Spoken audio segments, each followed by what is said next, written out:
اہم کام ہے، بہت ہی اہم اور ضروری چیز ہے افراط اور تفریط کو سمجھنا۔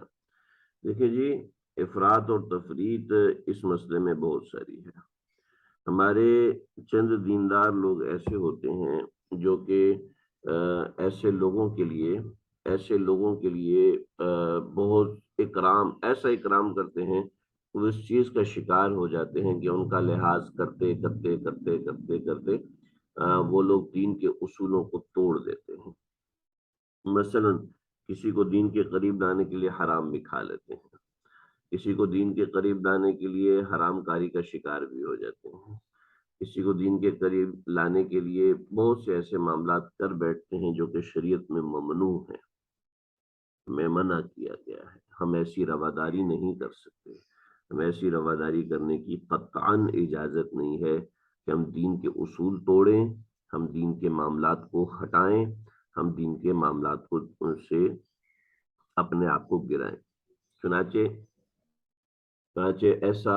بے شمار مرتبہ ہوا، اور کئی مواقع پہ ایسا ہوا کہ دوسرے کو دین کے قریب کرنے کے لیے حرام میں شرکت کی۔ حضرت تھانوی رحمۃ اللہ علیہ نے اصلاح رسوم جب لکھی ہے، یعنی رسوم کی اصلاح کے حوالے سے جب کتاب لکھی ہے، تو اس کے حوالے سے حضرت تھانوی نے بہت سے واقعات لکھے کہ نواب کی مجلس ہے، نواب صاحب نے دعوت کی ہے اور میرے لیے انہوں نے بگی بھجوا دی، اور دوسرے اکابر حضرات کے لیے بھی انہوں نے بگی بھجوا دی،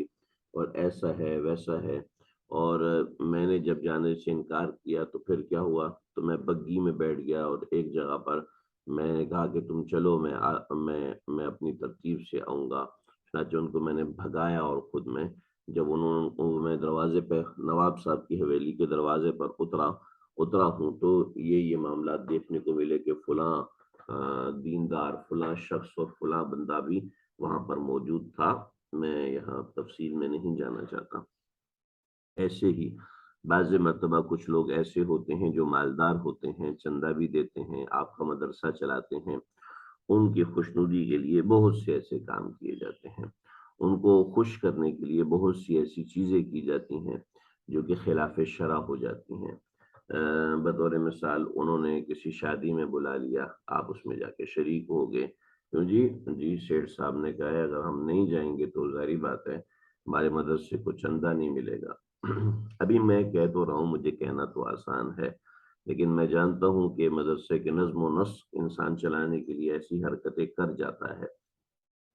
میرے پاس تو کوئی اتنا بڑا سیٹ اپ نہیں ہے، لیکن میں نے جب یہ اپنا دارالفتہ وغیرہ شروع کیا تو کچھ حضرات ایسے میرے بہت زیادہ قریب تھے، انہوں نے مجھے ایک دو جگہ پر بلایا، اور میں نے کہا جی میں تو اس جگہ پر آ نہیں سکتا، ظاہری بات ہے یہ تو خلاف شرع ہے۔ تو انہوں نے کہا کہ بھئی یہ تو بہت اکڑو مولوی ہے، بہت ہی اکڑو مولوی ہے، فلاں فلاں فلاں فلاں بھی آ رہے ہیں اور ان کو کوئی مسئلہ نہیں ہے، یہ کل کا لونڈا ہے، نوجوان ہے، طالب علم ہے، اور ایک اس نے مقالہ کیا لکھ لیا اور ہم اس کو چھاپنے بھی چاہ رہے ہیں، لیکن پھر بھی جناب کی اکڑ نہیں جاتی ہے، ابھی سے اتنے اکڑو ہیں، کل کو ان کے پاس اس طرح کی چیزیں آ جائیں گی، ادارہ آ جائے گا تو اور کتنا اکڑو ہوگا، لہٰذا ہم تو نہیں دے رہے کچھ بھی، نہ دو، ہم نے آپ کو دیکھ کے تھوڑی کام کرنا ہے۔ اور جی ہم نے تو فلاں جگہ بھی مسجد بنائی ہے، فلاں جگہ بھی مسجد بنائی ہے، اور یہ حضرات بھی کہنے لگے کہ مولوی صاحب کوئی مسئلہ نہیں ہے، آ جانا، حاضری لگا کے چلے جاؤ۔ کیوں بھائی؟ اللہ کی نافرمانی میں شرکت کرنا، اگر تو آپ مدرسہ بنا رہے ہیں اللہ کی رضا کے لیے، تو اللہ کی رضا کے حصول کے لیے آپ نے مدرسہ بنایا ہے، تو آپ یہ پیسے کے حصول کے لیے کیوں ایسے نافرمانی کا شکار ہو رہے؟ ایک واضح سی بات ہے، یہ پیسے کا حصول ہے، آپ نے مدرسہ بنانا ہے، کس کے لیے بنانا ہے؟ اللہ کے دین کے کام کے لیے، اور اسی دین کے کام کو توڑ کر آپ وہاں جا رہے ہیں؟ نہیں نہیں نہیں، یہ بالکل روا نہیں ہے، یہ بالکل صحیح نہیں ہے۔ ایک بات، یہ بات ایسی ہے جو کہ قابل اصلاح ہے، شدید ترین قابل اصلاح ہے، ہمارے معاشرے کے اندر کثرت سے پائی جاتی ہے۔ اس کو کہتے ہیں افراط، کہ اصول توڑ دینا، اصول توڑ کے بس دوسرے کو دین کے قریب کرنے کے لیے خود دین سے باہر نکل جاتے ہیں، دوسرے کو دین سے قریب کرنے کے لیے خود دین کو چھوڑ دیتے ہیں۔ یہ ہم نہیں کر سکتے، یہ ہم نے نہیں کرنا۔ دوسری چیز، تفرید کیا ہے؟ اس مسئلے میں تفرید یہ ہے کہ بہت سے لوگ اس اکڑ کا شکار ہو جاتے ہیں کہ ہم نے تو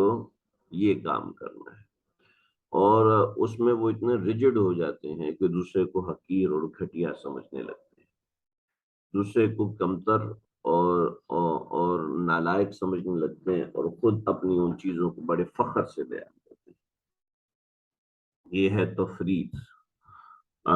بطور مثال فلاں جگہ شادی ہو رہی ہے، اس شادی کے اندر نافرمانی ہے، ہم تو اپنے بھائی سے بات ہی نہیں کرتے،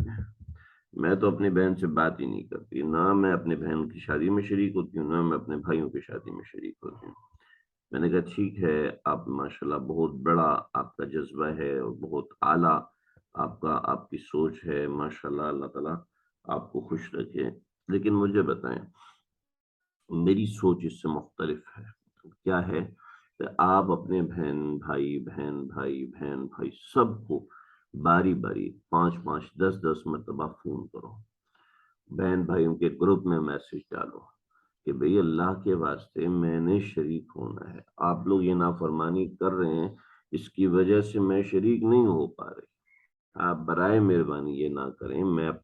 میں شرکت کرنا چاہتی ہوں، بار بار کہیں، بار بار کہیں۔ نہیں جی، انہوں نے کہا جی ہماری شادی میں تو میوزک بجے گا، آپ نے کہا ٹھیک ہے میں شریک نہیں ہوں گا، ٹھیک ہے۔ آپ نے تو ایک طرف سے یہ کہہ دیا کہ جی میں شریک، لیکن آپ نے کوئی محنت ہی نہیں کی کہ ان کو آپ غلطی سے بچائیں، تفرید کا شکار ہو گئے۔ نہیں، ما علیک من حسابہم من شیء وما من حسابک علیہم من شیء، جس مولوی صاحب نے کہا تھا ان کو میں نے پکڑا، کہنے لگے جی ما علیک من حسابہم من شیء وما علیک میں نے کہا یہ تو اللہ کے نبی نے کفار کے لیے بولا تھا، ان کے بہن بھائی کافر ہے کیا؟ میوزک بجانے سے کافر ہو جائیں گے؟